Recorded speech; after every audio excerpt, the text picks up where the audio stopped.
2 years after we broke up, I received a letter from my ex-girlfriend's lawyer, demanding I repay every cent she had spent on me during our relationship. But for Khloe Walton, the heiress to the Walton Corporation fortune, that money was nothing. She was only doing it because her new boyfriend was jealous and wanted proof that I was completely out of her heart, even though she knew I was already drowning in debt from my mother's medical bills. $380,020. That was the grand total she had spent on me over the years. The 20 cents was for a takeout meal she'd bought my mother when I was completely broke. I couldn't believe she'd even included that. I finally scraped the money together after maxing out my very last credit card. 2 years ago, I had sold myself to Khloe Walton to pay for my mother's treatment. I knew she only saw me as a stand-in for her young nephew, but I didn't care. That is, until her nephew, Liam, returned from abroad, found out about me, and threw an enormous tantrum, demanding in front of everyone that I pay back every dollar Khloe had ever spent on me. The very next day, Khloe threw a ledger at me I'd never seen before.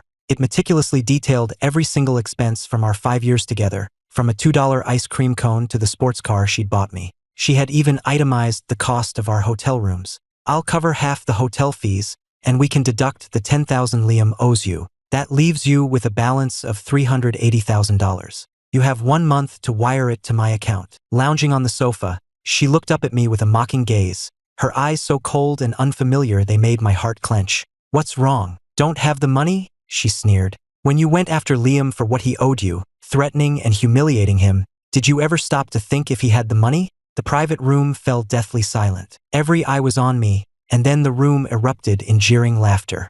Khloe, darling, Ethan's a broke loser. Where is he going to get $380,000? He was shameless enough to climb into your bed and be your toy boy then. Who do you think he'll have to sell himself to now to pay you back? It's only $380,000, another woman purred. Ethan, if you take good care of me tonight, I'll give you $350,000. Khloe seemed to crack a small smile, swirling the wine in her glass with disinterest. Well, that has nothing to do with me. Ethan, if you can't pay on time, I'll have no choice but to sue you. At her words, the blood drained from my face. A sharp pain shot through my chest, as if I'd been stabbed, and I nearly doubled over. This wasn't the first time she had come after me for Liam's sake since he'd been back. The first time, she punished me with 3 days of no food because I hadn't made him dinner on time. The second time, she had my hand broken because I accidentally dropped Liam's tablet. The third time, just because Liam was in a bad mood, she forced me to dress as a clown and perform the stunt of breaking a stone slab on my chest, a trick that almost killed me. And now, all I did was ask for the $10,000 back that Liam had tearfully begged me to lend him, and Khloe had dragged me here to be publicly crucified by her and her pack of wealthy friends. Everyone was waiting for me to break, to become their evening's entertainment. But the thought of my mother's staggering medical bills gave me strength. I forced a smile and turned to the woman who had made the offer. If I take good care of you, you'll really give me the money? Her eyes lit up with cruel amusement. With a silent nod from Khloe, she called the waiter over and ordered 10 bottles of hard liquor. Ethan, drink all 10 of these tonight, and the $380,000 is yours. Without a moment's hesitation, I grabbed a bottle and started chugging. The high-proof alcohol felt like it was burning a hole straight through my stomach. Pain seared through me, my brow furrowed, and cold sweat beaded on my forehead. I could feel dozens of disdainful eyes on me, but Khloe's gaze was the most piercing of all. I didn't care. I needed money, desperately. In the face of that need, my dignity was worthless. 10 bottles later, my eyes were frighteningly bloodshot. I stumbled toward the woman and held out my hand. The money, but she just turned to Khloe. Khloe, darling, should I give it to him or not? Go ahead, Khloe said, a faint, cruel smile playing on her lips. It's pocket change. Think of it as giving alms to a beggar on the street. A credit card landed on the floor by my feet. I bent down, picked it up, and immediately rushed to the hospital. With this money, my mother could finally have her surgery. But after I arrived and paid the outstanding balance, the doctor approached me with a look of profound regret. Ms. Walton gave a direct order, he said, his voice low. We are to cease all medical treatment for your mother. Our hands are tied. My world collapsed. I frantically dialed Khloe's number, ready to beg her for mercy. All I heard on the other end was a soft, mocking laugh. Didn't she just have an operation last week? Skipping one won't kill her. Consider it your punishment for upsetting Liam. The moment she hung up, a shrill, continuous beep echoed from my mother's room. The undulating wave on the heart monitor went flat. My phone slipped from my grasp. With a cry, I lunged toward the bed, my eyes burning. I grabbed my mother's hand, It was as cold as ice. "Mom!" My desperate scream tore through the silence of the night. I knelt beside her bed for a day and a night, my eyes hollow, until the first rays of dawn crept into the room. Only then did I begin to accept that she was gone. The doctor approached me, his expression somber, and handed me an envelope. "Ethan, your mother wrote this for you before she passed. I'm so sorry for your loss." The note was short, but it broke me completely. "Ethan, run. Your life is just beginning." My mother's last gift to me was my freedom. With nothing left to lose, I took care of my mother's funeral arrangements and then, without a second's hesitation, I called the National Research Institute. "Professor Albright," I said, "I've made my decision. I want to join the project." The professor's voice trembled with excitement. "Ethan, are you sure? Is everything with your mother settled? And what about that woman you love?" I cut him off. "My mother is gone, and I will never love that woman again." There was a brief silence on the line. Then he said gently, "Ethan, I don't know what you've been through these past 5 years, but the most painful times are when we grow the most. Your life is just beginning." He was right. How could I let the life of a prodigy be destroyed in a toxic swamp like Khloe Walton? Maybe I did like Khloe, just a little. She was beautiful, she was good to me, and she was willing to pay for my mother's treatment. What more could I have asked for? But that all changed when Liam came back. One night, Khloe, who never drank, got drunk and confessed, "Liam, I miss you so much I think I'm going insane. I wish I'd never pretended you were just my nephew." I picked up the photograph she'd dropped. It was a handsome young man who bore a striking resemblance to me. In that instant, I understood everything. Between Liam and me, I was the disposable stand-in. And from that moment on, any affection I had for Khloe turned to ash. I continued to play my part, enduring all the depraved things from Khloe that she would never dare subject Liam to. I told myself that as soon as my mother was well, I would walk away and never look back. But in the end, all that awaited me was my mother's cold body. And a heartless iMessage from Khloe. "Have you learned your lesson yet?" I stared at the message for a long time before subconsciously opening her Facebook page. There were pictures of a beach, the ocean, a sunset, and a carefree Liam. All of it bought with my mother's life. I hailed a cab back to her mansion to pack my bags. The moment I walked in, I saw Khloe sitting on the living room sofa, her face a thundercloud. "Where have you been? Why didn't you answer my message?" she demanded. Cold, cruel, arrogant. I couldn't fathom what I had ever seen in her. When she saw I had no intention of responding, Khloe rushed upstairs after me and shoved me hard.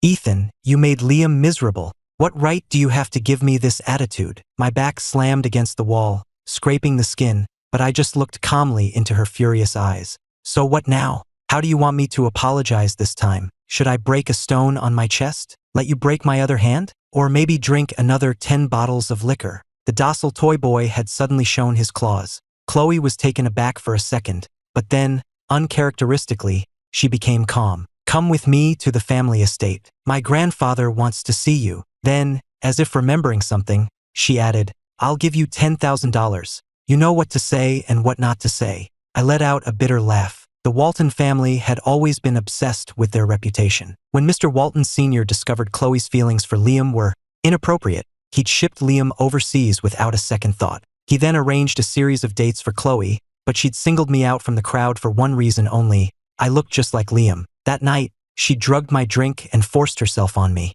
She was desperate for affection, and so our arrangement as benefactor and kept man began. The scenery blurred past the car window until we pulled up to the gates of the Walton family estate. The moment the door opened, Liam threw his arms around Khloe. "Khloe, I missed you." Her stormy expression instantly melted, and she playfully tapped his nose. "Why aren't you wearing any shoes? What if you catch a cold? Then you'll have to stay and take care of me," he purred. They flirted shamelessly, like a couple madly in love. The butler tactfully tried to intervene. "Miss Walton, your grandfather's health has been poor lately. It might be best to be a bit more discreet." The last time she was here, she'd gotten into a screaming match with her grandfather over Liam, a fight that sent the old man's blood pressure skyrocketing and landed him in the emergency room. Khloe frowned. "Why does Grandpa want to see me all of a sudden? Has he been hearing rumors?" Just then, an authoritative voice boomed from the top of the stairs. "Are there rumors I shouldn't be hearing?" Mr. Walton Sr. descended slowly,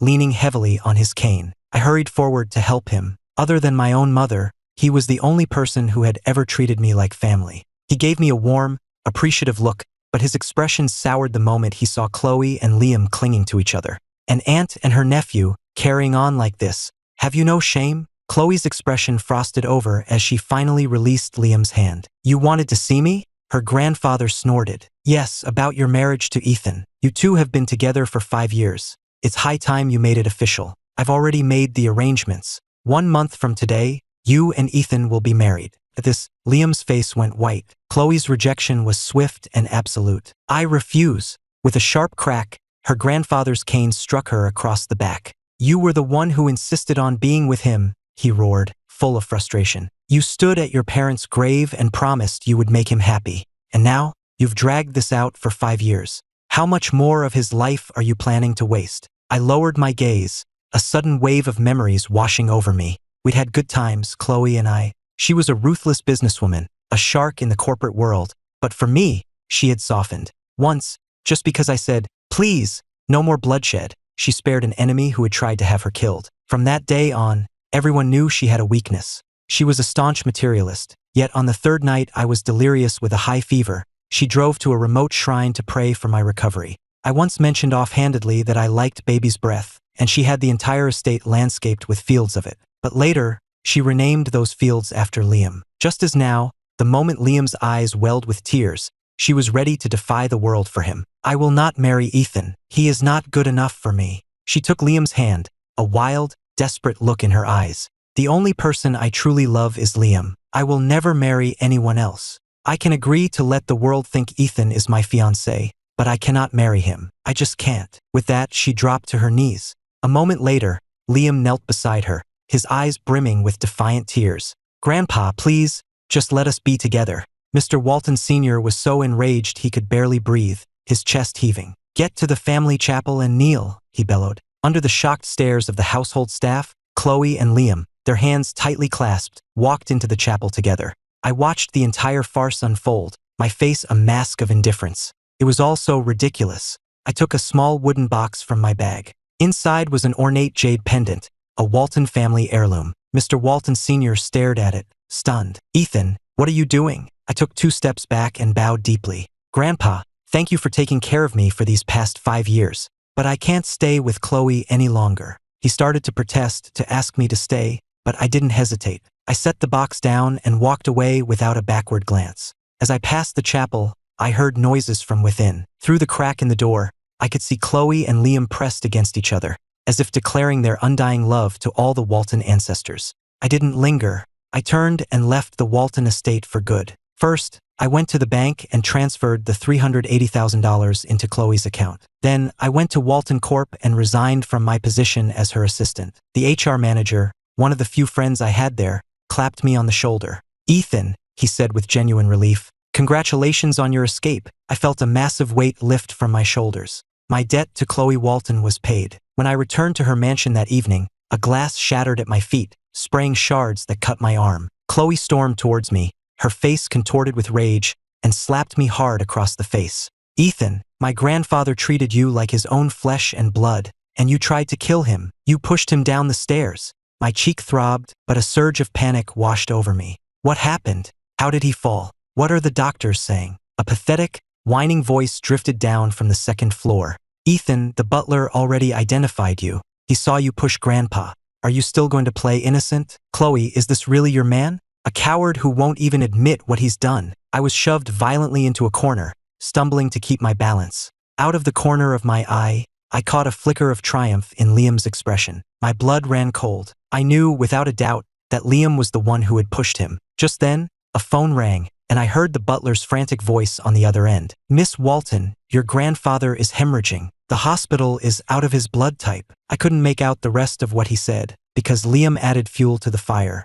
Khloe, he said sweetly, if I remember correctly, Ethan has the same blood type as Grandpa, doesn't he? A chilling dread crept up my spine. The next thing I knew, I was being dragged to the hospital and strapped down in an emergency room. Take his blood, Khloe commanded. As long as it saves my grandfather, I don't care if he dies. Thick ropes bit into my skin as a cold needle slid into my vein. My eyes filled with despair. Khloe, I pleaded, you didn't have to do this. I would have given him my blood willingly, but I did not push him. You can't do this to me, she sneered. Still lying? After how good he was to you, this is how you repay him. You had better pray he pulls through, or I will make you pay for this with your life. A storm of anger, pain, and utter despair raged within me. I could feel the blood leaving my body, my temperature dropping, as if life itself was draining away. Was this how my mother felt in her final moments, helpless and alone? In the haze of fading consciousness, a single tear escaped my eye.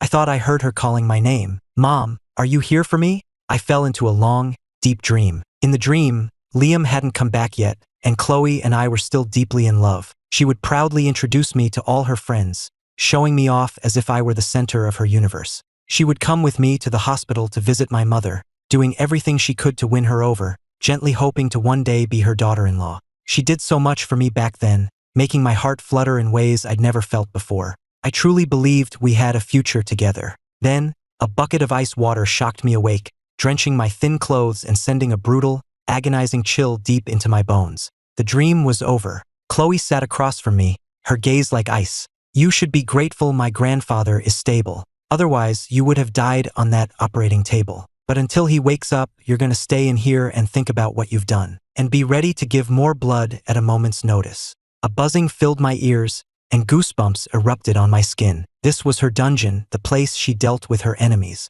Countless people had met their end in this room. It was perpetually dark, and the air was thick with the metallic tang of old blood. I once joked with her, "If we ever become enemies, are you going to lock me in here and torture me?" Back then, she had promised me with absolute certainty, "Never, we'll never be enemies." And yet here I was, thrown into this charnel house by her own hand, all because of a transparent lie. The disappointment was a physical pain, like a dull blade sawing slowly at my heart. I forced the words out, each one an effort. "I did not push your grandfather.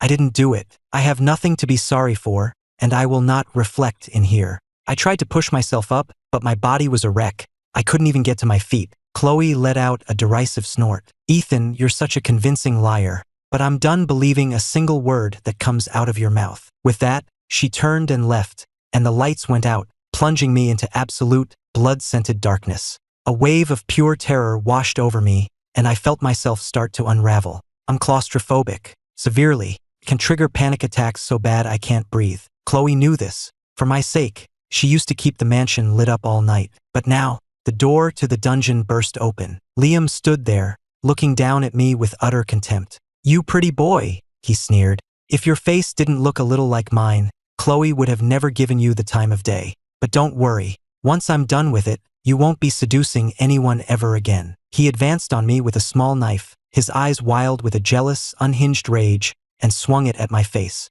A primal need to survive took over. My eyes burned as I threw up a hand to defend myself, but I felt no pain. "Ethan," a furious voice roared from the doorway. The next thing I knew, a powerful force slammed into me, sending me sprawling to the floor. My head cracked against the corner of the wall. I landed on something hard. The sickening crunch of bone under my weight made my skin crawl. I had fallen on a skeleton. But what truly defied belief was what I saw next. Liam, having plunged the knife deep into his own shoulder, collapsing in a pool of his own blood. "Ethan," he gasped, "I came to help you, and you tried to kill me." I panicked, desperate to explain to Khloe that I hadn't touched him. But she was in a greater panic than I was, screaming for someone to get Liam to a hospital, demanding the best surgeons in the city. Her white dress was splattered with blood. Her arm was bleeding where she'd scraped it on the rusty door, and her eyes were a frantic web of red. She was a complete wreck, fragile and falling apart. She even screamed at her friends when they tried to comfort her.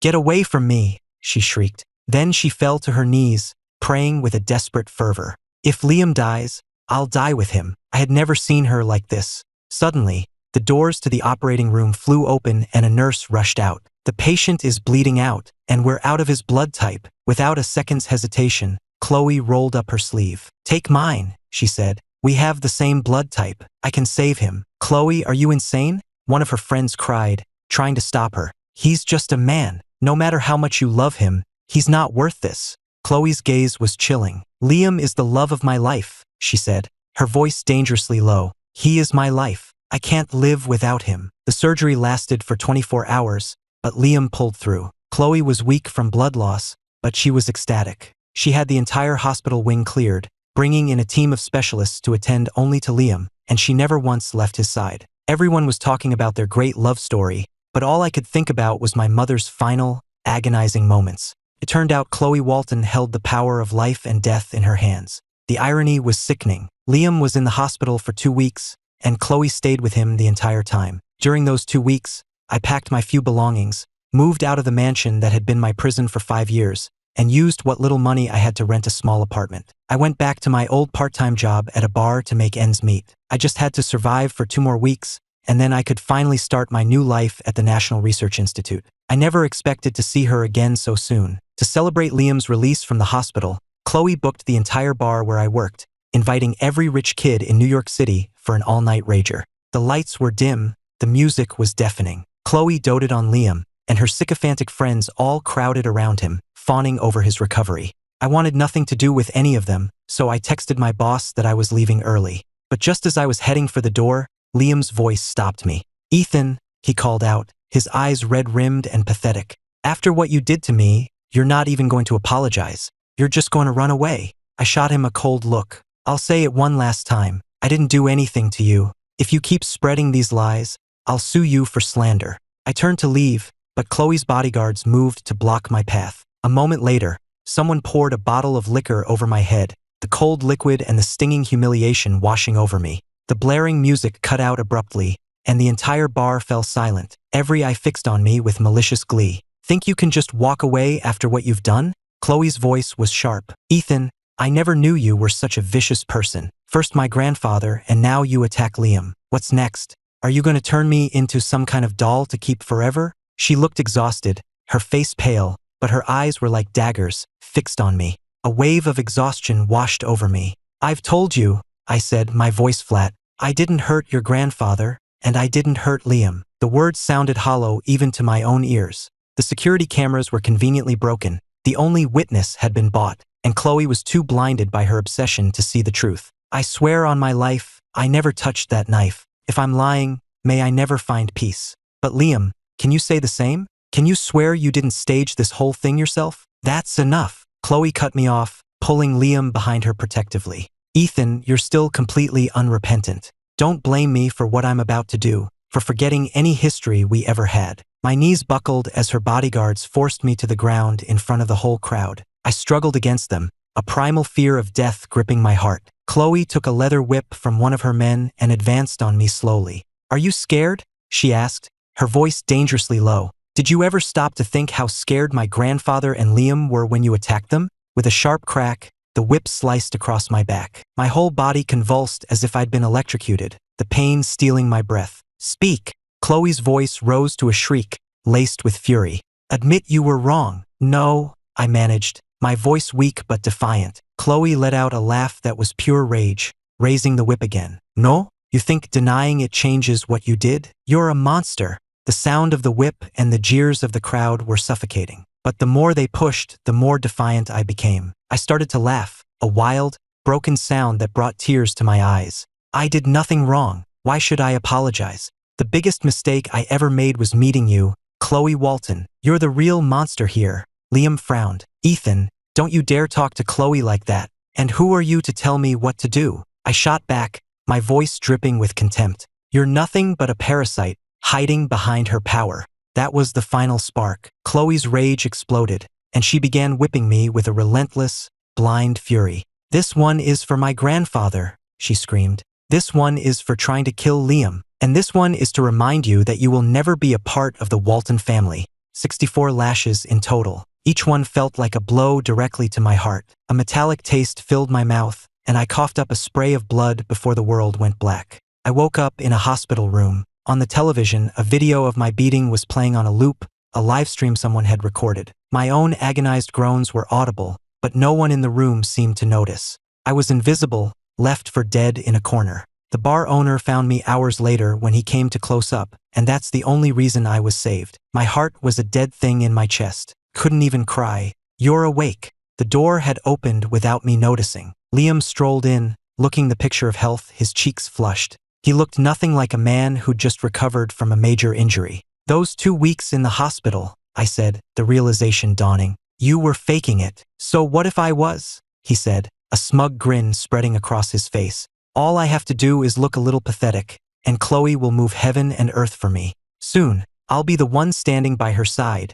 officially." He tossed a plastic bag onto my bed. Inside was my mother's urn. The blood froze in my veins. My hands trembled as I opened the small box. It was empty. "What did you do?" I whispered, my voice shaking. "Where are my mother's ashes?" Liam watched my agony with detached amusement. "Just a pile of dust. Burying it seemed like a waste of space. I figured the stray dogs could make better use of it. Circle of life, you know? Oh, and I almost forgot," he added casually. "Telling the hospital to cut off your mother's treatment? That was my idea too. You see, all it takes is one word from me, and Khloe will do anything. How can you possibly compete with that?" As if to punctuate his victory, he raised his left hand, showing off a glittering ring on his finger. I recognized it. It was the $1 million ring Khloe had bought at an auction 6 months ago. At the time, everyone had assumed it was for me, that our engagement was imminent. The room had been filled with people shouting for us to get married right then and there. But Khloe had just looked at me with cold disdain and said,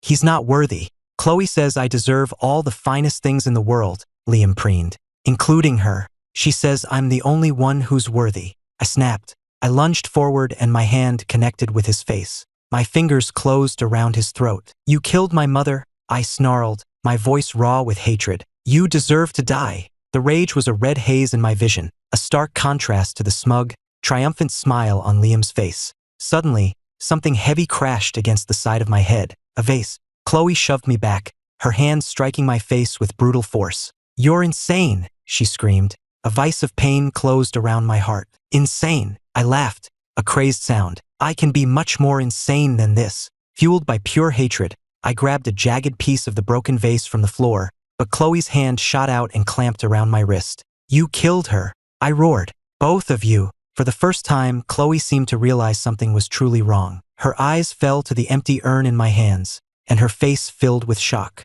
"What is this?" "Your mother." A flicker of memory crossed her face, her own words from a month ago echoing back. Asterisk, didn't she just have an operation last week? Skipping one won't kill her. Asterisk, seeing the doubt flicker in Khloe's eyes, Liam quickly interjected. "Khloe, don't listen to him. He's lying. I saw his mother walking around the hospital grounds just 2 days ago. How could she possibly be dead?" He turned to me, his voice dripping with false pity. "Ethan, are you really so desperate for her sympathy that you'd lie about your own mother's death?" At his words, the flicker of guilt in Khloe's eyes vanished, replaced by an arctic chill. She gave an order to have me committed to a psychiatric hospital, with instructions for the staff to give me special attention. On my first day there, I tried to escape by breaking a window. They caught me and beat me senseless. The second day, they strapped me to a table. On the third day, I finally broke, screaming that I needed to see Khloe. Instead of Khloe, they sent in a pack of vicious dogs. Their eyes glowed in the dim light as they fixed their predatory gaze on me. From a speaker above, I heard Liam's mocking voice. "Ethan, whether you live or die today is all up to you." The blood rushed to my head, and my world tilted on its axis. I prayed this was all a nightmare, prayed I had never met, never loved Khloe Walton. But we had been so close once. In the bedroom, the study, the shower, even on her office desk, our passion had been wild and all-consuming. I never imagined that one day, that same intimacy would be the weapon she used to destroy me. Just as I resolved to bite through my own tongue, the door to the room was kicked open. Khloe stormed in, flanked by bodyguards, her eyes blazing with a violent fury. Her men quickly subdued the dogs. For the first time in what felt like years, I felt the warmth of her body as she caught me. I was shaking uncontrollably, and then the world went dark as I collapsed into her arms. When I woke up, I was back in a bed at her mansion. The sound of terrified yelping and screaming echoed from the living room. I dragged myself out of bed and cracked open the door. Khloe was sitting on the sofa, her face a blank mask, as she ordered her bodyguards to take care of the dogs. In that moment, she looked like the Grim Reaper herself. "Even if it's something I've thrown away," she said, her voice devoid of emotion, "no one else is allowed to touch it." She gave her men a subtle nod, and the dogs were dragged away. None of it felt real. It was all a terrible, waking nightmare. But the searing pain in my back, where the whip wounds had reopened, was a brutal reminder. I gasped, nearly losing my footing. Khloe heard the sound and came to the doorway. Her expression softened, almost imperceptibly, but her words were as cruel as ever. "What happened was just Liam being thoughtless. You're fine, so just let it go." She tossed a document at me. "Sign this legal agreement. Swear you'll never bring this up again or use it against Liam. If you do, I'll forget about the $280,000 you still owe me, and I'll make sure your mother gets the best medical care." As if worried I might get the wrong idea, she added, "Don't misunderstand. I love Liam, but for the sake of the 5 years we spent together, I can ensure you'll be financially secure for the rest of your life." She said it with the same condescending air she'd used at the bar. Asterisk it's pocket change. Think of it as giving alms to a beggar, asterisk so that's what I was to her. A beggar on the street, expected to be grateful for whatever scraps she threw my way. Maybe I was once. For my mother, I would have endured anything, but I had no weaknesses left to exploit. When I didn't respond, she dropped the papers on the bed. "Sign it and bring it to my office." She turned and walked out, the picture of arrogant indifference. With a heart as cold as ash, I picked up the agreement and tore it to shreds. Then, without a moment's hesitation, I called the police and reported everything Liam had done. The clock struck midnight. I glanced at the calendar on the wall. In 10 hours, I would be free of this place forever. I finished packing my bags and took a long, hot shower. Before I left, I went to the cemetery. I buried the empty urn and knelt before my mother's grave, pressing my forehead to the ground 3 times. The grief I had suppressed for so long finally broke free, my voice thick with unshed tears. "Mom," I whispered, "I'm going to be free now. I hope you can see me. I hope you're happy for me." A single firefly landed on my fingertip, its wings beating softly. Its gentle glow illuminated the photograph on her headstone. Her smile was as warm and kind as I remembered, her eyes full of a love that seemed to spill out of the frame. It was as if she was right there with me, comforting me as she always had. "My Ethan is a grown man now," I could almost hear her say. Why the tears? I slept soundly for the first time in a long time. When I woke, sunlight was streaming through the window. My future was finally beginning. My phone buzzed. It was a digital wedding invitation from Liam, followed by a text from the NYPD. "Mr. Hayes, your case has been accepted and an official investigation is now underway." A genuine smile, one I hadn't felt in years, spread across my face. I deleted the invitation without a second thought and then blocked Khloe and Liam on everything. 30 minutes later,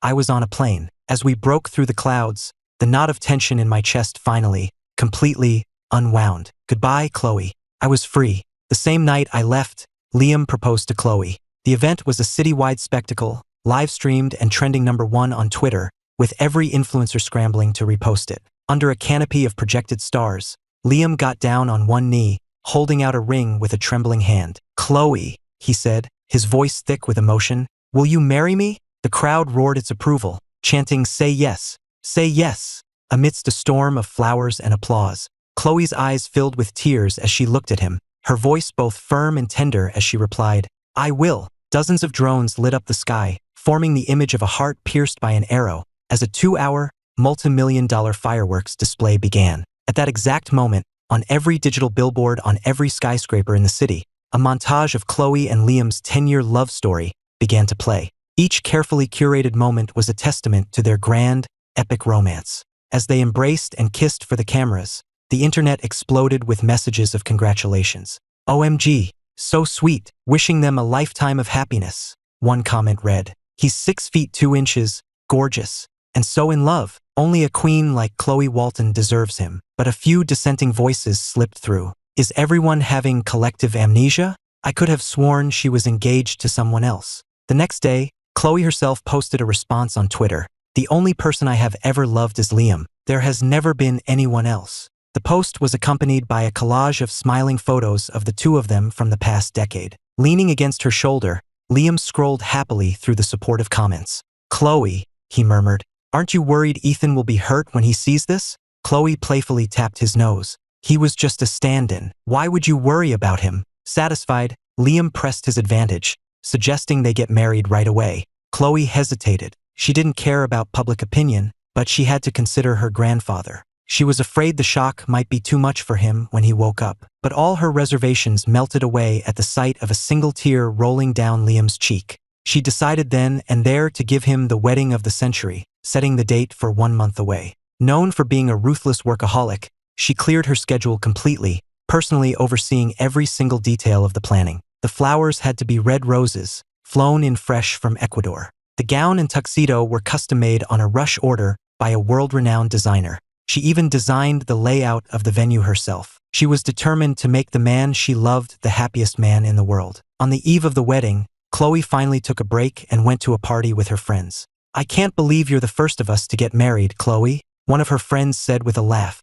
Back when you were torn between Ethan and Liam because of your grandfather, we all had bets on who you'd end up with. Seriously, another chimed in. When you and Liam actually tie the knot, that pathetic loser Ethan is going to have a complete meltdown. But Ethan was so devoted to you all those years. He would have done anything for you. That's enough, Khloe snapped, her face hardening. Ethan was a placeholder, nothing more. Even if he comes crawling back, the only one I will ever love is Liam. A sudden wave of irritation washed over her, and she downed her drink in one go. She realized she hadn't seen me or heard anything about me in a while. He couldn't have actually given up, could he? The thought was strangely unsettling. But then she remembered the 5 years I'd spent devoted to her, and dismissed it. Impossible. I had always been at her beck and call. How could I just disappear? Was he planning to make a scene at the wedding? The thought annoyed her. In her mind, I was already guilty of being irrational and pathetic. The noisy room fell silent for a moment before someone asked, "So, Khloe, what are you going to do about Ethan?" Their eyes were hungry, predatory, as if waiting for her permission to tear me apart. A complex mix of emotions churned inside Khloe, and she snapped at them impatiently. Leave him alone. She left the party, leaving a room full of stunned faces behind her. When she got back to the mansion, Liam was waiting for her, dressed in a sharp suit, looking as alluring as ever. Normally, the sight would have ignited a fire in her, but tonight, she felt nothing but a strange apathy. For the first time ever, she brushed him off. The wedding is tomorrow. We should get some sleep. When he protested, she patiently soothed him until he drifted off. But sleep wouldn't come for her. After hours of tossing and turning, she finally got up and took a cold shower. But the cold water did nothing to quell the restlessness inside her. Instead, it only brought thoughts of me to the surface. She found herself uncontrollably reminiscing about the nights we'd spent together. In a daze, she felt a pair of strong arms wrap around her waist, and she couldn't stop herself. She spun around and kissed him fiercely. "Ethan," she murmured. Something inside Liam shattered. His pride wounded, he shoved her away. "Khloe, look at me. It's me." She blinked, as if waking from a dream, and as she focused on his face, a flicker of disappointment crossed her own. "If you're in love with Ethan, then go be with him," Liam accused, his voice filled with disbelief and hurt. "Why are you marrying me?" His words snapped her out of it. "No, Liam, I'm sorry," she said. Her expression panicked as she grabbed his hands. "I love you. It's always been you. Please don't cry. It breaks my heart to see you cry." Her words seemed to be a magic switch. He wrapped his arms around her waist. "Really?" he asked, his voice small. "Really? I swear it." Looking at his tear-stained face, her heart ached with pity, and she pulled him into a tight embrace. "I swear, I, Khloe Walton, will love Liam forever.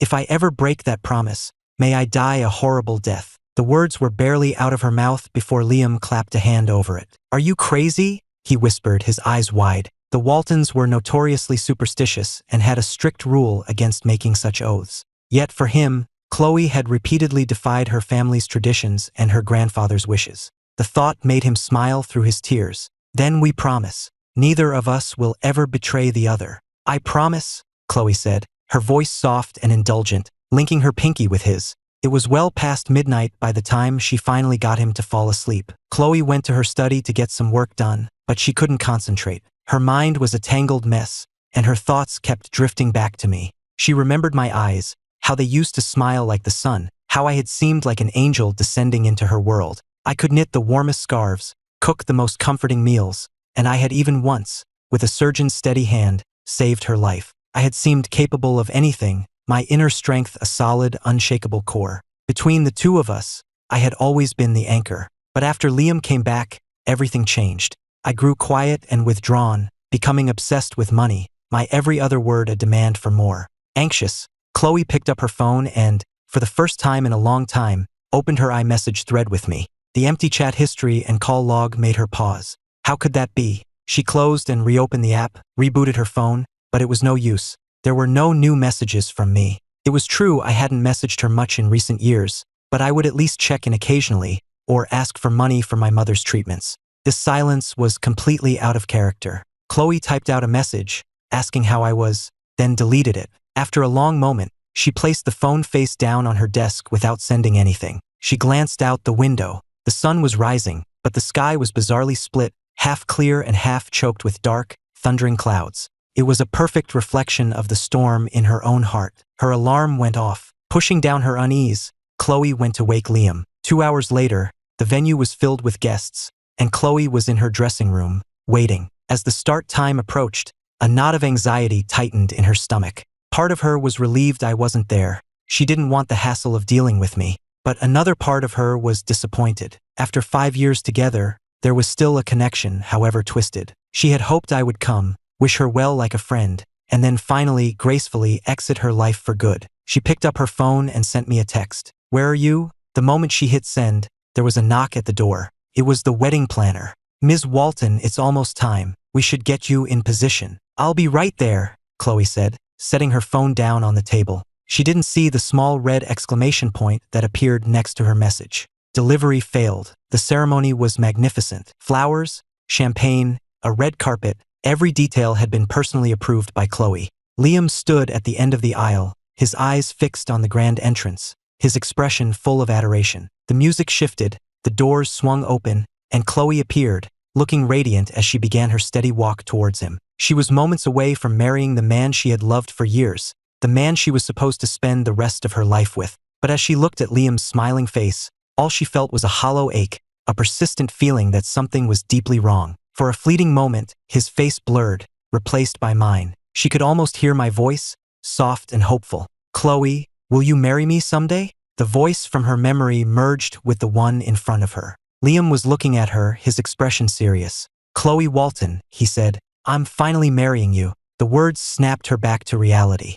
This was her wedding. This was the man she had promised to love for the rest of her life. Her voice softened. "Liam, I love you." But the words had barely left her lips when the doors to the hall were thrown open and a group of police officers strode in. They walked directly to Liam, flashed their badges, and snapped a pair of handcuffs on his wrists. "Liam Knight," the lead officer said, "you're under arrest for aggravated assault. You need to come with us." The bustling hall fell completely silent. Liam's face was a mask of terror. "Why are you arresting me?" "Khloe, help me." Khloe, recovering quickly from the shock, stepped in front of the officers. "There must be some mistake," she said, her voice firm. "Liam is the kindest person I know. He could never." The officer's face was impassive. "As a person of interest in the case, Ms. Walton, we're going to need you to come with us as well." The wedding of the century came to a screeching halt. It was the biggest scandal of the year, and every news outlet in the city was scrambling to cover it. At the police station, Khloe stared grimly at the mountain of evidence,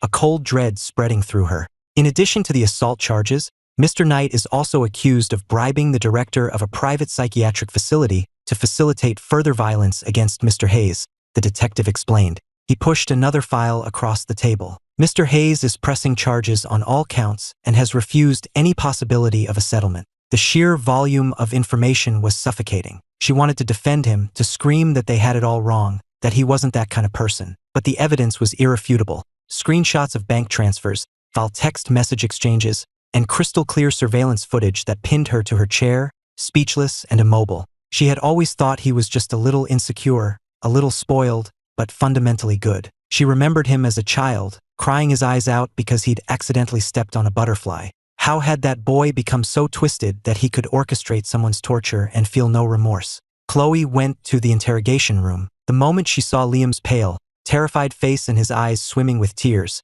her anger melted away, replaced by a familiar ache of pity. He rushed to her, sobbing. "Khloe, I'm so sorry. I only did it because I love you so much. I was afraid of losing you to him. I was so scared he would take you from me. I know I was wrong. Please, you have to help me. I don't want to go to jail. I still want to be your husband." A deep weariness settled over Khloe, but she comforted him out of habit. "Stop crying. I'll take care of it. You won't go to jail. But as for the wedding, we'll talk about that later." She pulled her hand from his grasp and walked out without looking back. A week later, as promised, she had him released on bail. But things were different. She started to distance herself from him, no longer answering his every call or catering to his every whim. She stopped returning his texts. "What's this, Khloe? Giving up on love?" A friend teased her one night. "If you're done with Liam, you could always go back to Ethan. We all saw how devoted he was to you, and your grandfather adored him. Why are you so hung up on Liam, anyway?" It had been a while since she'd heard my name, and to her surprise, a wave of nostalgia washed over her. Fueled by alcohol, she found herself comparing the two of us. Two men who looked so similar, yet were worlds apart in character. Liam was like a petulant child, constantly throwing tantrums to keep her attention focused solely on him. And for him, she had sacrificed so much, turning down major business deals, renouncing her position as the Walton heir, reducing her entire existence to the pursuit of a toxic romance. I, on the other hand, had never been like that. I was her warmth, her light. I cooked for her when she was sick, feeding her soup by the spoonful. I sat with her quietly while she worked, reminding her to rest and drink water. In her moments of doubt and frustration, I was her calm, steady guide, always there to help her find her way. I was always there, always responsive. I was a good man. If it hadn't been for my mother's illness, I could have been someone truly great. But I had accepted my fate without complaint, and I loved with my entire being, whether it was my mother or her. The thought spurred her to check her phone again, to see if I had replied. That's when she saw the red exclamation point next to her last message.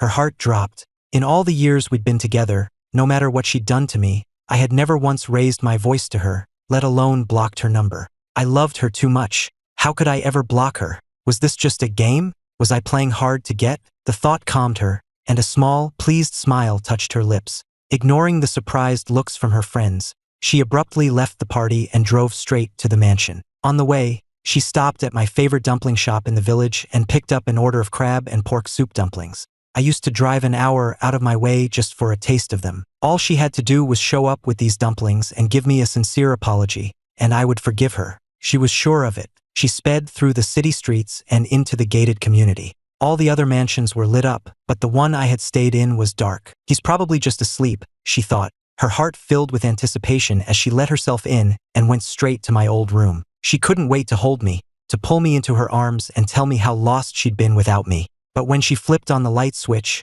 she froze. The room was empty. The desk, the closet, the bookshelves, all of it was bare. "Ethan," she called out, her voice echoing in the empty house. She searched every room, but I was gone. Even my suitcase was missing. A horrifying thought began to take root in her mind. I had really left her. Impossible. She immediately dismissed the idea and sped towards the hospital. I loved her too much. My mother was still here. I would never leave. But when she got to the hospital, my mother's old room had a new patient. The attending doctor informed her that my mother had passed away 2 months prior. "Mr. Hayes came in with the $380,000, the doctor explained, his voice heavy with regret. "He begged us to do the surgery, but your orders were explicit. We couldn't defy you." He knelt by his mother's side and cried all night. The nurses helped him arrange the funeral. "Ms. Walton, I assumed you knew." The color drained from Khloe's face. She remembered my call that night, the raw agony in my voice. But she had been drunk and cruel, and she had crushed my last hope without a second thought. And later, she had even accused me of lying about my own mother's death. The despair of it was unimaginable, and I had lived through every second of it. And she had known nothing, carrying on with Liam without a care in the world. Her hands shaking, she dialed my number. "Ethan," but all she heard was the cold, robotic voice of the automated message. "The number you have dialed is not in service. Please check the number and try again." With a cry of rage, she hurled her phone against the wall. I had blocked her. On everything. I was really gone. The thought that I might never come back sent a wave of pure panic through her. She grabbed a burner phone and dialed her assistant. "Find out where Ethan went," she commanded. "And when you find him, bring him back to me. Immediately." That evening, her assistant called. "Ms. Walton, we tracked Mr. Hayes to JFK. The problem is, he booked tickets on a dozen different flights, all departing around the same time. We have no way of knowing which one he actually boarded." Khloe's frown deepened. "What do you mean you can't find out? It's like someone is actively scrubbing his trail. We can't find a single trace of him." On another note, we did find a record of a transfer Mr. Hayes made to your account 2 months ago, for $380,000. The number hung in the air, a taunt, a testament to her failure. "Find him," she screamed, her voice a mixture of fury and humiliation. "Keep searching." She smashed this phone too. She had been so sure I was just playing a game, trying to punish her for my mother, for Liam. She never imagined I would leave so completely, that I would go to such lengths to disappear. Did I really intend for us to never see each other again?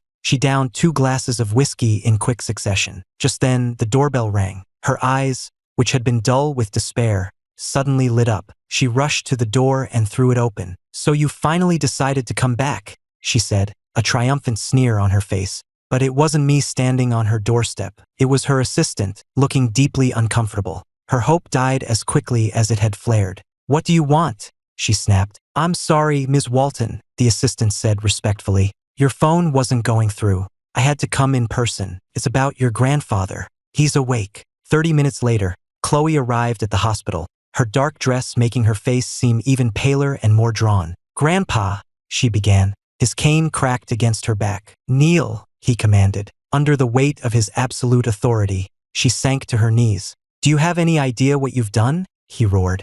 "It was Liam. Liam was the one who pushed me down those stairs. He nearly killed me. And you were going to marry him? What did you think that would do to Ethan, to the Walton family name?" He slammed his cane against the floor, each impact echoing the frantic beating of Khloe's heart. She looked up, her eyes wide with disbelief. "Grandpa," she stammered, "who did you say pushed you?" "It was Liam, you fool. He came to me demanding the family heirloom, begging for my permission to marry you. When I refused, he pushed me down the stairs without a second thought. That, Khloe, is the nephew you raised for 10 years. A vicious, ungrateful snake." His words landed like hammer blows, filling her with a profound and sickening shame. She couldn't believe it. The boy she had cherished for so long, her first love, was a monster. Attempted murder, false accusation, slander, any one of them was a serious felony. How could Liam have dared? "Grandpa," Khloe said, her voice low and steady, "don't worry.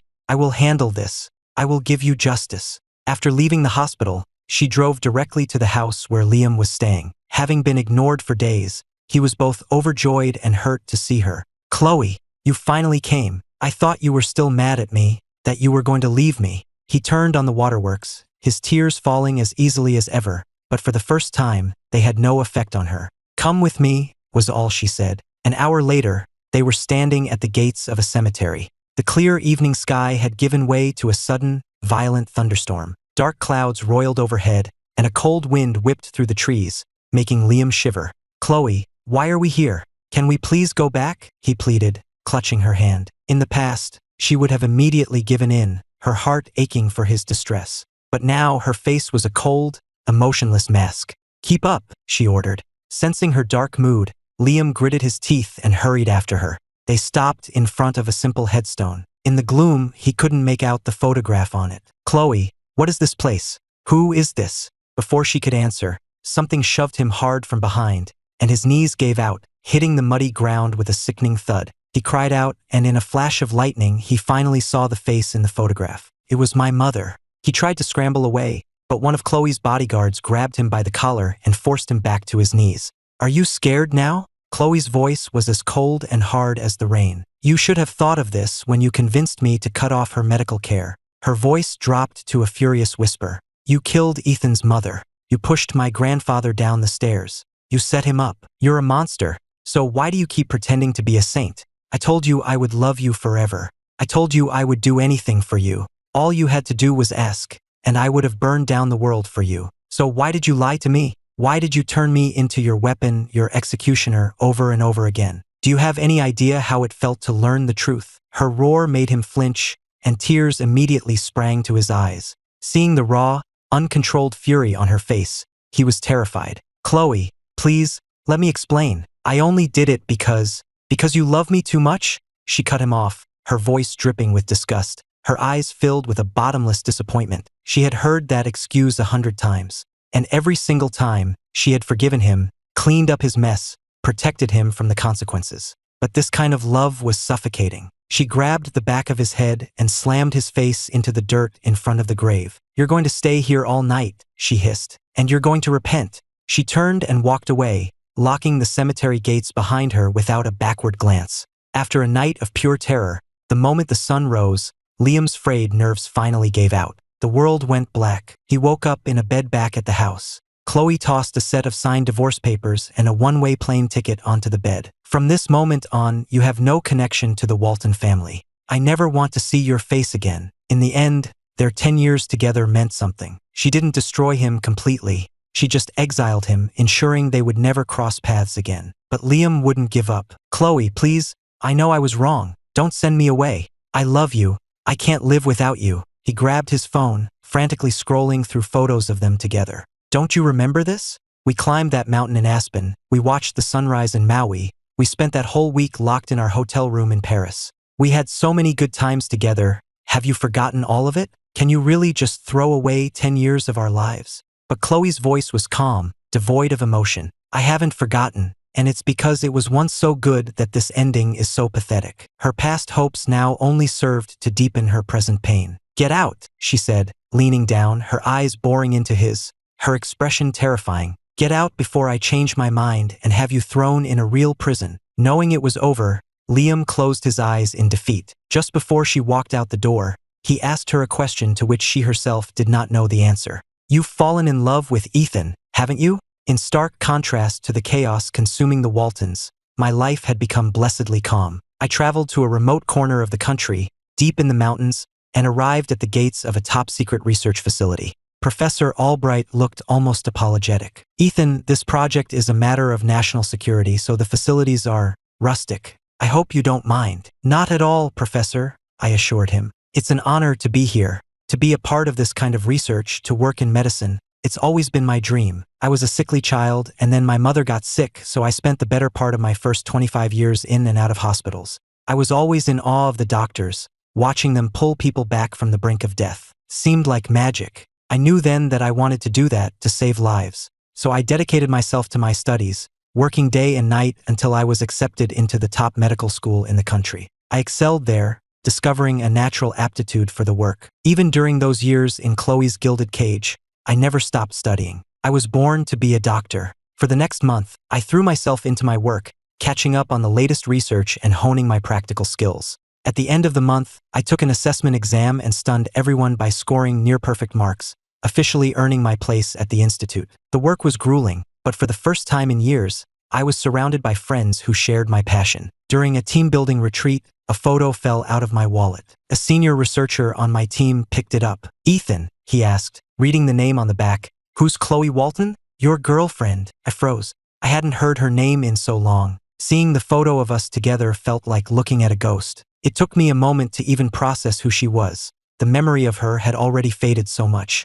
I took the photo from him, tore it into tiny pieces, and dropped it in the trash. Just someone I used to know, I said. Not important. His curiosity was piqued. So, have you ever had a girlfriend? A guy who looks like you and is as smart as you must have women lining up. They can't run fast enough, I joked. For the next 2 months, I poured every ounce of my being into my research. My 6 a.m. to 10 p.m. schedule became legendary, a pace no one else could match. Professor Albright was immensely proud, telling anyone who would listen, "That's my protege." Building on the work of those who came before me, I finally had a breakthrough. I raced to Professor Albright's office, the data clutched in my hand. "Professor," I said, trying to contain my excitement, "the approach is working. If we stay on this track, I think we're going to have results very soon." The professor was ecstatic. He immediately sent the data to headquarters in Washington, D.C.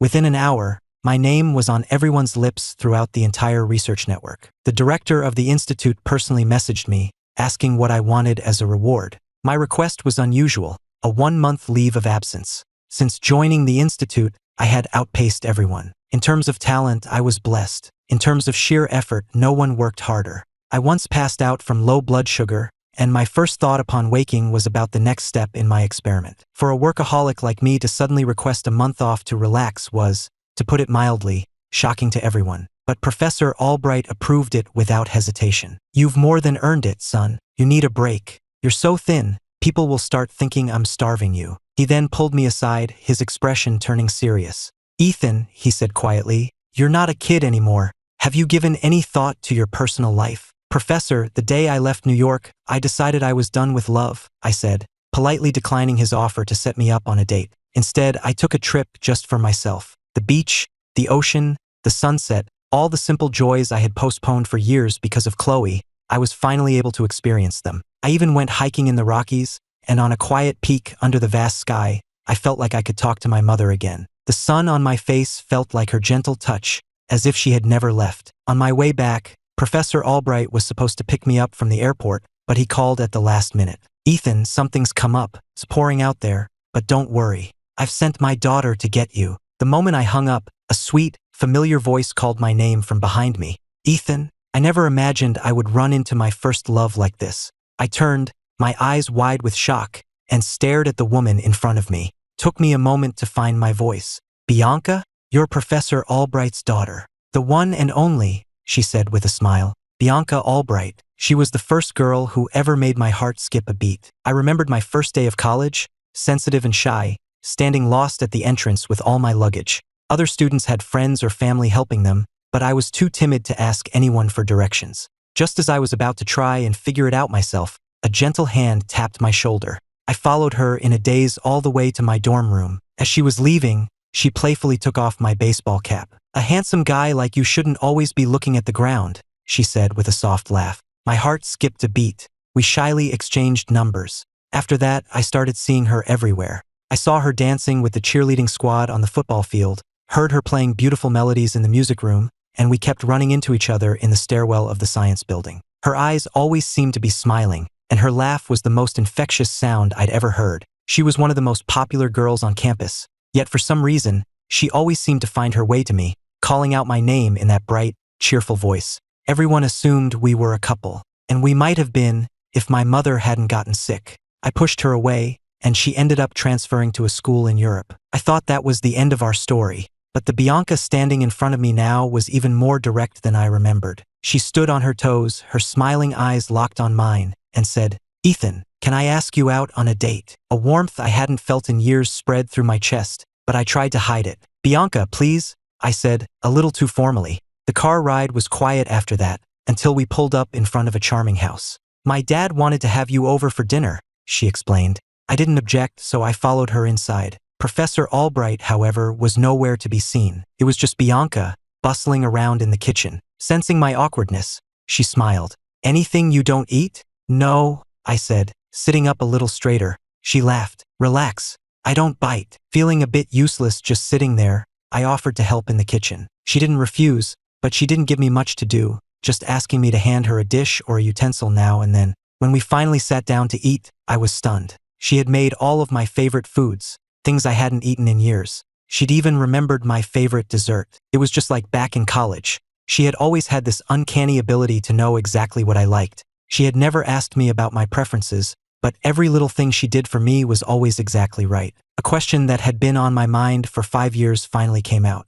"How did you know I liked all this?"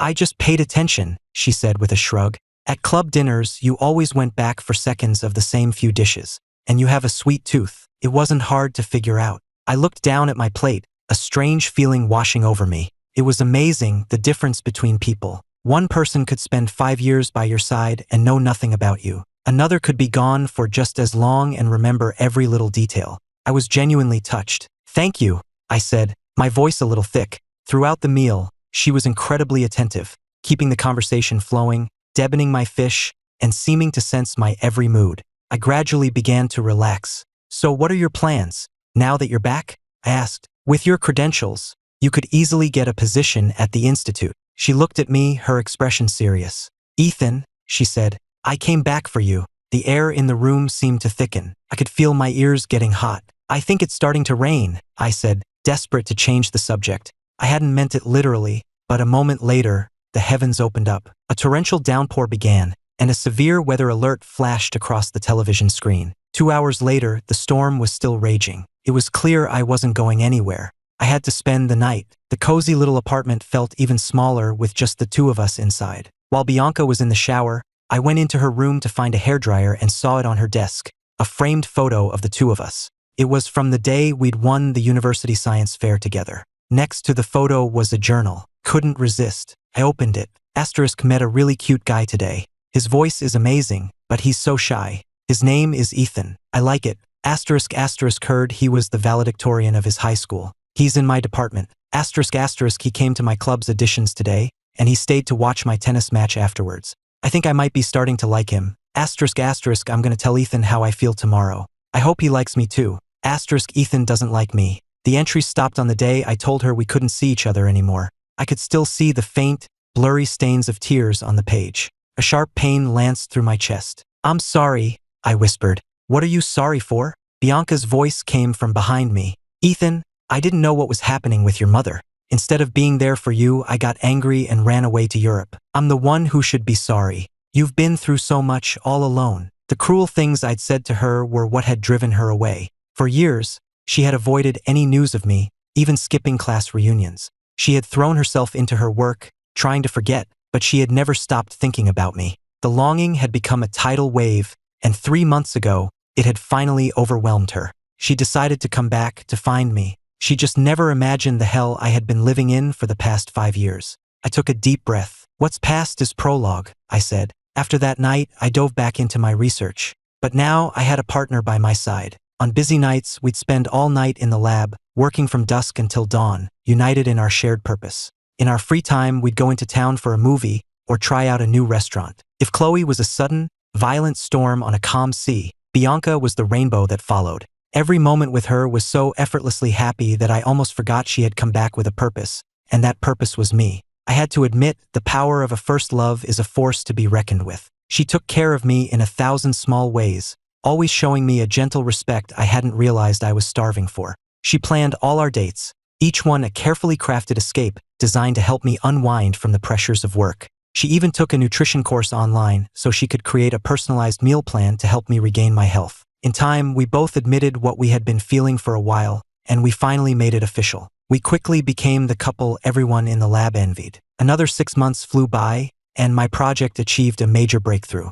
Bianca and I were both transferred to the main headquarters in DC to present our findings at a press conference. The story was picked up by every major news outlet, and I was hailed as one of the preeminent medical minds of my generation. With the project completed, I suddenly had free time on my hands. It was an unfamiliar feeling. Bianca suggested we take a trip, and we ended up traveling the world together. Our last stop was in France, to visit her mother. Her parents had divorced when she was young. Her father dedicated his life to science, and her mother had remarried and moved to Europe. I was a little nervous before meeting her mother, but she turned out to be a warm, kind, and refreshingly blunt woman. She pressed a family heirloom, a beautiful locket, into my hand and asked, "So, have you two set a date yet?" My face flushed, and I stammered, unable to form a coherent sentence. Her mother raised an eyebrow. "You are planning on getting married, aren't you?" She then turned to Bianca, playfully tugging her ear. "Bianca, what's the plan here? Dating without the intention of marriage is just messing around. You can't play games with a good man like Ethan." Bianca laughed,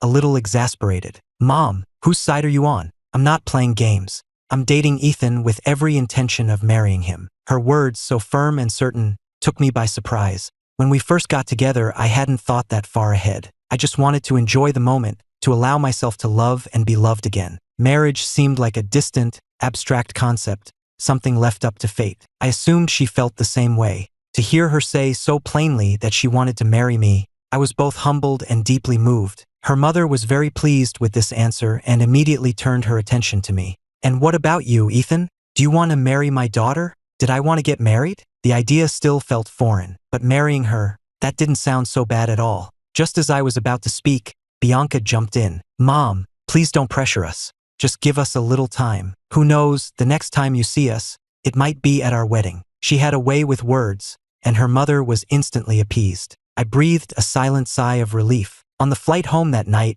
I couldn't help but ask, "Aren't you curious what my answer would have been?" She smiled. "I am. Are you going to tell me?" "Bianca," I said, my voice full of a certainty that surprised even me, "I want to spend the rest of my life with you." While I was finding my happiness, the Walton family was imploding. After throwing Liam out, Khloe cut off all his credit cards and publicly disowned him. Without the Walton safety net, Liam's life fell apart. Unwilling to accept his exile, he started waiting outside her mansion gates every day, hoping to catch a glimpse of her. The moment she would leave the house, he would latch onto her like a leech. He abandoned all pretense of pride, kneeling on the pavement and begging her to just look at him. "Khloe, please don't do this to me. I know I was wrong. Please just give me one more chance. I'm begging you. I know you're angry, but I can change. I can be the kind, gentle Liam you always wanted me to be. I'll even go to Ethan. I'll get on my knees and beg for his forgiveness if that's what you want. Just please, don't leave me." The once arrogant Liam was now a pathetic, groveling mess. His handsome face was now sallow and gaunt. He had lost so much weight he was almost unrecognizable. The sight of him made Khloe sick. She no longer had any patience or pity for him. She would simply have her security guards remove him from the property. Her heart was no longer occupied by her supposed first love. There was only one thought in her mind now: find Ethan, apologize, and beg him to come back. But days turned into weeks, and weeks into a year, and the all-powerful Khloe Walton could not find a single trace of me. She began to spiral, locking herself in my old room, drinking herself into a stupor day after day. The few things I had left behind became her confidants, the silent witnesses to her drunken, late-night sobbing. One night, lying on my old bed, she clutched a photograph of me, her vision blurring until the image seemed to come to life. She could see me, young and full of hope, smiling at her. "Khloe," the ghost of me asked, "will you always be this good to me? Will you love me forever?" But then the memory soured. The smiling, vibrant boy was replaced by a cold, silent man. The man who had never cared for material things suddenly measured everything in dollars and cents. After we made love, he would immediately withdraw, his hand outstretched, waiting to be paid. She would give me expensive gifts, and I would sell them the next day. "Just give me the cash next time," I would tell her, my voice flat. I lose too much on the resale value. I stopped caring about her completely. I even charged her a fee for bandaging a cut on her hand. Her fury had exploded. "When did you become so greedy, Ethan?" she had screamed at me. "Was this all it was ever about? The money? Now that Liam's back, you're scared, so you're showing your true colors? I'm warning you. If you want me to feel anything for you but disgust, you'd better drop this pathetic act." She thought her threats would make me back down, but I had just stared at her, my face a blank mask, and asked, "Hasn't this always been a transaction?" In that moment, a wave of helplessness and defeat had washed over her. She was the one who had drawn up the contract. She was the one who had treated me like a pet, a bird in a gilded cage. So why did it hurt so much when the bird started demanding more seed instead of singing for love? It was all her fault. She had ruined everything. She could see it all so clearly now. The disappointment on my face, again and again, until finally, my heart dead, I had packed my bags and walked away. With a scream of rage, she hurled her wine bottle against the wall, hating herself, hating the person she had been. If only she had paid attention, had seen what she was doing to me, maybe things wouldn't have ended this way. In her drunken haze, Liam's parting words echoed in her ears. "You've fallen in love with Ethan, haven't you? Just admit it. You're madly in love with him, but you're too proud to say it. You're a hypocrite, Khloe." Love? After all this time, after all the pain and disappointment, she finally had to admit it to herself. She was in love with me. She hadn't appreciated me when I was there, and now that I was gone, she couldn't stop thinking about me. How pathetic. She had always known, on some level, how much I had sacrificed for her, but she had taken it all for granted. I had given up my dreams to be with her, content to be her pretty bird in a cage. I had given up my freedom, my future, all because I was foolish enough to believe we had one together. I had wanted nothing more than to be with her, but time and time again, she had chosen Liam, leaving me broken and bleeding. But whatever pain I had felt then, she was feeling it 1,000 times over now. She tore my old room apart, and in a dusty corner, she found it, my old wish jar. Inside were 999 tiny, folded paper stars. She began to open them, one by one, each unfolded wish a tiny piece of my heart laid bare. Go on a real date with Khloe. See a movie with Khloe. Take Khloe to Paris. After unfolding every last star, she booked a flight to Paris the very next day. She searched the entire city, but I was nowhere to be found. Undeterred, she continued her pilgrimage, traveling to every city, every landmark I had ever dreamed of visiting. But it was useless. I had vanished without a trace. Meanwhile, in the wake of her public scandals, the Walton Corporation's stock price plummeted. The company was hemorrhaging money. Long-term partners pulled out, contracts were terminated, and years of hidden corruption and mismanagement finally came to light, delivering the final, fatal blow. The Walton Corporation was bankrupt. But Khloe didn't care. Money could be earned back, she told herself. A company could be rebuilt. But a life without love was a life without a soul. Just as she was preparing to leave on another fruitless search for me, her grandfather had her brought back to the family estate. He threw a newspaper down in front of her. On the front page was a picture of me. "What is wrong with you?" he demanded. Khloe stared at the photo, stunned. It was me on stage at a press conference for the National Research Institute. Gone was the broken,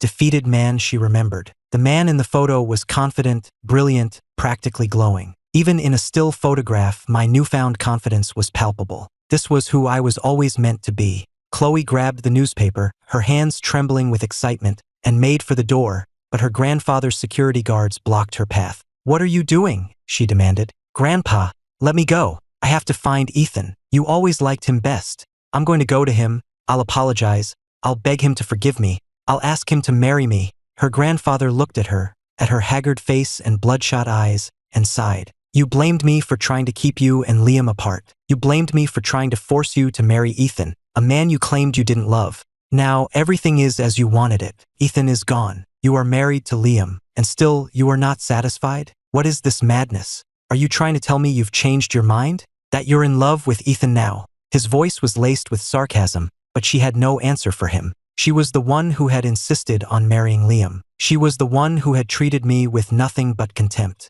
And now she was the one desperately trying to get me back. Her friends had tried to reason with her, telling her to let me go, to have some dignity. But she was convinced I was just sulking, that eventually I would get over it and come home. But I was an ambitious man with a future. Why would I waste another second of my life on her? My quiet departure had been the most effective revenge of all. Tell me, her grandfather said, his voice heavy with disappointment, what is it you actually want? Her mind, foggy from alcohol and lack of sleep, went blank. Before, her goal had been simple: find Ethan, beg for his forgiveness, and get him back. But now, looking at my picture, a new, terrifying thought entered her mind. She didn't deserve me. She immediately pushed the thought away. No, Grandpa, I have to find him. I'm going to marry him. As she made another move towards the door, she felt a sharp pain at the base of her skull, and then, nothing. She collapsed to the floor, unconscious. When she woke, she was locked in her old bedroom at the estate. The nanny who had raised her snuck in to see her,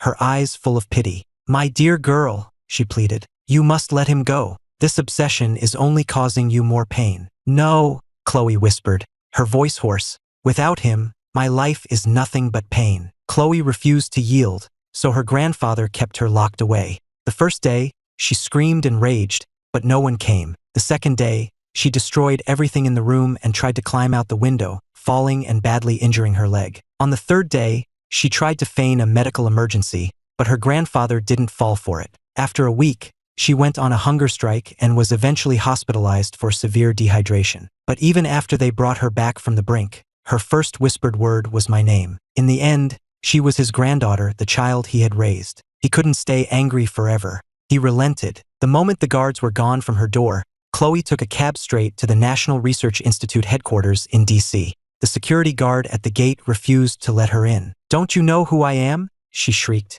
completely unhinged. I'm Ethan Hayes' fiancée.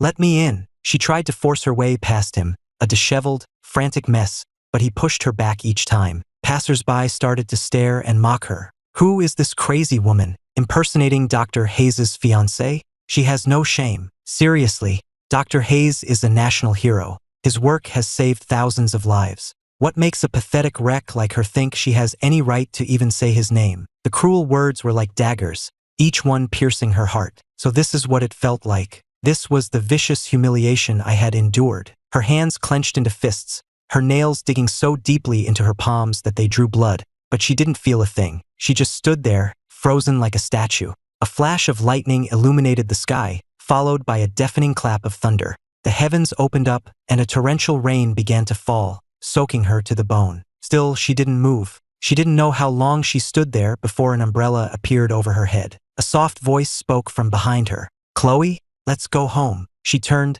dazed, to see Liam holding the umbrella over her.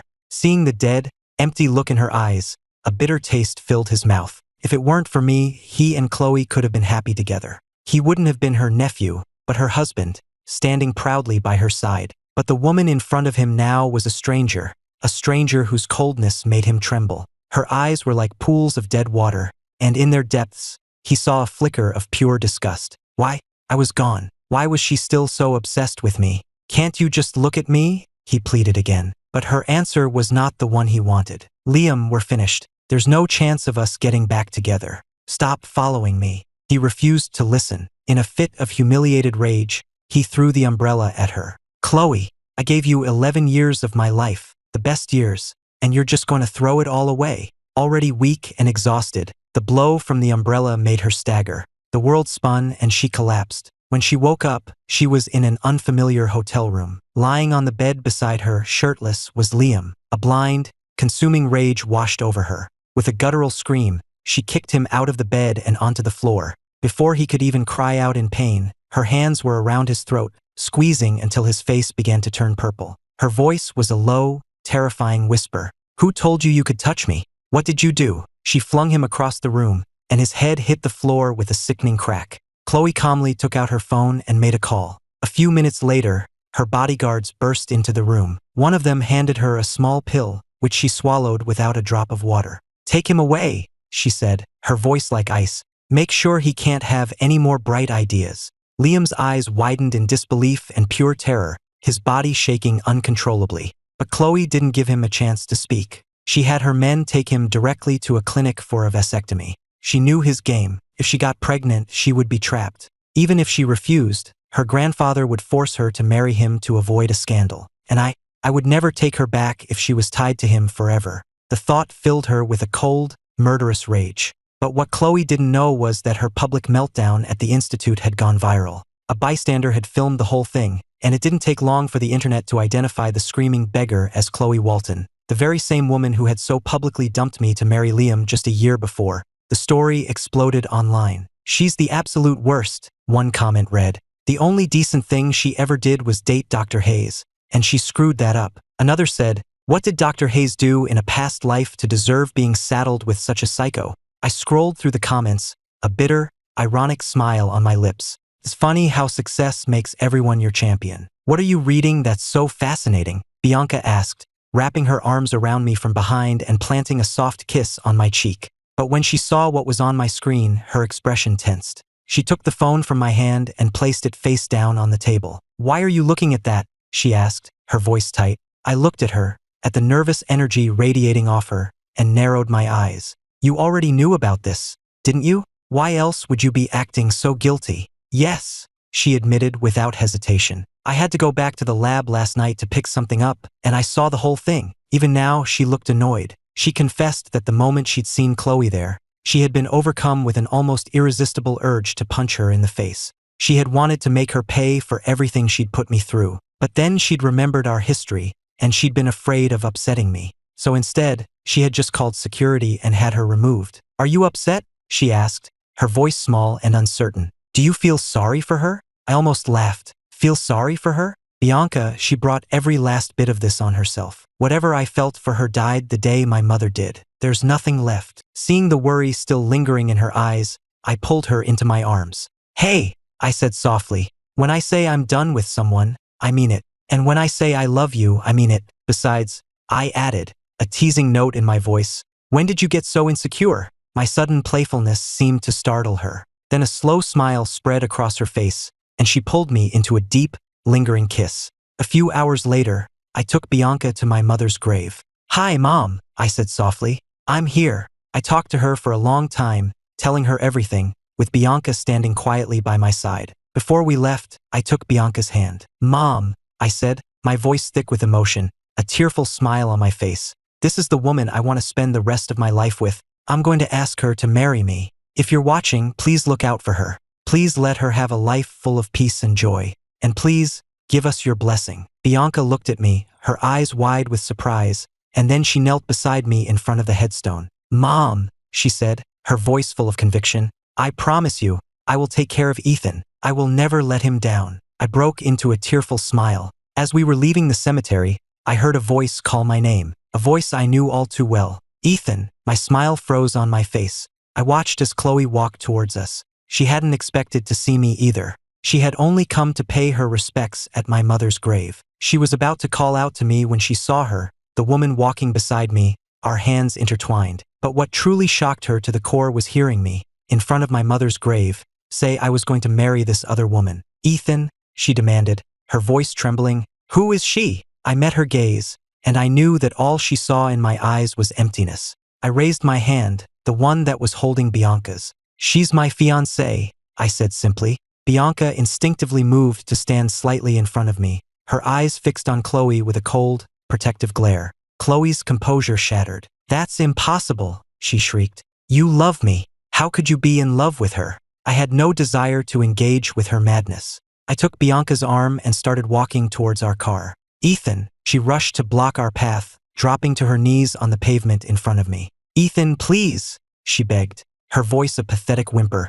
"I thought I loved Liam, but I was wrong. It's you. It's always been you. Please just give me one more chance. I know I was wrong. Please, forgive me." She reached for my hand, but Bianca slapped her, hard, sending her sprawling to the ground. Even the kindest person has their limits. Bianca grabbed Khloe by the collar and hit her again, her face a mask of cold, contained fury. It was a mirror image of the past, of the whip cracking against my own back. "This is for Ethan," Bianca said, her voice low and dangerous. "This is for his mother. And this one is for me." Khloe was too weak to even defend herself. Years of self-abuse, of alcohol and sleepless nights, had left her a fragile, hollowed-out shell. But she didn't seem to feel the physical pain. Her eyes were fixed on me, full of a desperate, pathetic hope. She was searching my face for a flicker of the old love, a hint of pity. She found nothing. I simply stood there, watching, making no move to intervene. As medical professionals, both Bianca and I knew that the blows were superficial, causing more humiliation than actual harm. But for Khloe, each one was a hammer blow, shattering the last vestiges of her hope. Finally, Bianca stopped. Her calm composure finally cracked, and she gently wiped a smear of Khloe's blood from her own hand. She looked down at the woman on the ground. "Call the police if you want," she said, her voice cold, "but I will be filing a restraining order against you for harassment. An eye for an eye." It was a lesson Khloe herself had taught me. The irony was not lost on me. Khloe's reappearance didn't affect me in the slightest, but it left Bianca feeling insecure. She kept trying to probe, to ask if I had really meant what I'd said about marriage, or if it was just a way to hurt Khloe. I didn't know whether to laugh or be exasperated. But then I remembered my own years of uncertainty and insecurity, and my heart went out to her. Only someone who has been starved of love can be so afraid of losing it. I decided to put her fears to rest. I booked a venue and set a date for our wedding, 1 month away. The day after we set the date, I suggested we go to City Hall and make it official, but she refused, saying the time wasn't right. For the next few days, she was strangely secretive, leaving early in the morning and coming home late at night without any explanation. I was starting to get confused. She had been so thrilled when we'd set the date, so why the sudden hesitation? I got my answer on the third night. She invited me to a restaurant, and when I arrived, I found the entire place had been decorated like a wedding reception. A moment later, the entire restaurant began to sing "Happy Birthday," and I realized with a jolt that it was my birthday. Bianca emerged, pushing a large cake, followed by Professor Albright and his wife,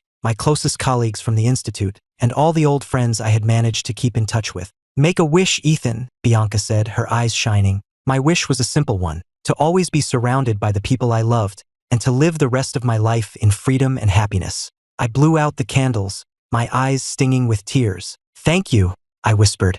After the party, Bianca drove me to a beautiful little house on the north side of town and handed me a set of keys. She looked up at me, her eyes full of a love so deep it took my breath away. "Ethan," she said, "will you be the master of this house? Will you be my husband and share the rest of your life with me?" Tears streamed down my face, my voice thick with emotion as I answered, "Yes, of course, yes." The moonlight streamed through the windows of our new home as the lights inside flickered on, and then off. After that night, everything fell into place. We both took 2 months off from work to plan the wedding together, handwriting the invitations, choosing the flowers, making sure every detail was perfect. Everything was going smoothly until the night before the wedding, when I received a text from Mr. Walton Sr. *, "Ethan, I know this is a lot to ask, but I was hoping you might come to the hospital. It's about Khloe. * he had been good to me, so I went." The woman in the hospital bed was a skeletal stranger, a ghost of the vibrant, arrogant Khloe I remembered. Mr. Walton Sr. looked 100 years old.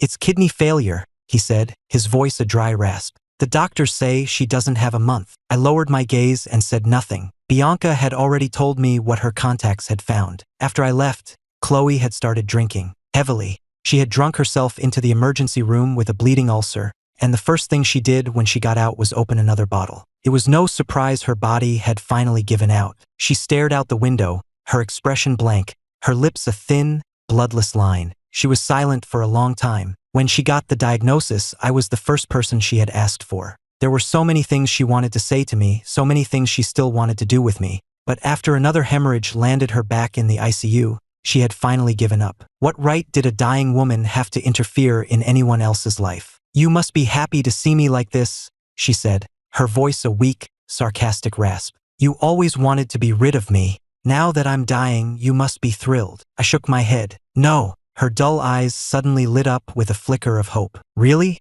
Does that mean you still?" "No." I cut her off, my voice flat. "It means that my life goes on, with or without you in it." In other words, she was irrelevant. Her life or death had no bearing on mine. A bitter laugh escaped her lips. She opened her mouth to say something else, but I cut her off. If you only brought me here to listen to this nonsense, then I'm leaving. My fiancé and I are getting married on Monday. You're welcome to come, if you're still around. I placed an invitation on her bedside table and walked out. Because I truly didn't care, I didn't see her snatch the invitation and tear it to shreds, sobbing like a heartbroken child. But after she was done crying, she painstakingly taped the pieces back together. To see me on my wedding day, even if she wasn't the bride, would be enough. 2 days before the wedding, she had a sudden, miraculous recovery. It was what the nurses called a rally before the end. She liquidated all her remaining assets and had the money wired to my bank account. The next day, the entire sum was wired back with a short, formal message from my lawyer.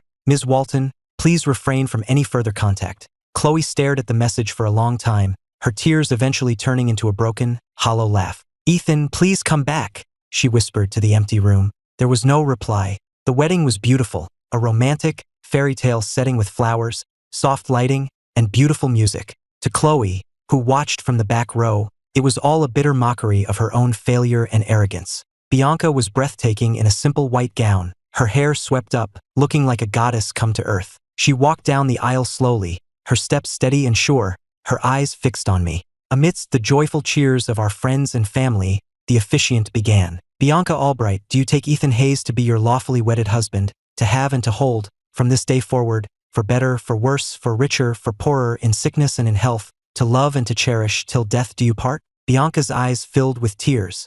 I do, she said, her voice full of emotion. The officiant then turned to me. Ethan Hayes, do you take Bianca Albright to be your lawfully wedded wife, to have and to hold, from this day forward, for better, for worse, for richer, for poorer, in sickness and in health, to love and to cherish, till death do you part? In the back of the church, Khloe held her breath, her eyes, red and swollen, fixed on me. I looked into Bianca's eyes, my own full of a love that was calm, and deep, and true. I do, I said, and with those 2 words, what little was left of Khloe Walton's spirit finally shattered. After the ceremony, Khloe limped out of the church, hoping for one last look at me. As I stepped onto the street, she saw it, a car, speeding directly towards me. Behind the wheel was Liam. Without a single thought, Khloe threw herself in front of the car. The impact sent her flying 30 feet through the air. The single white rose she was clutching scattered across the pavement as she landed in a pool of her own blood. Her last sight was of me walking away,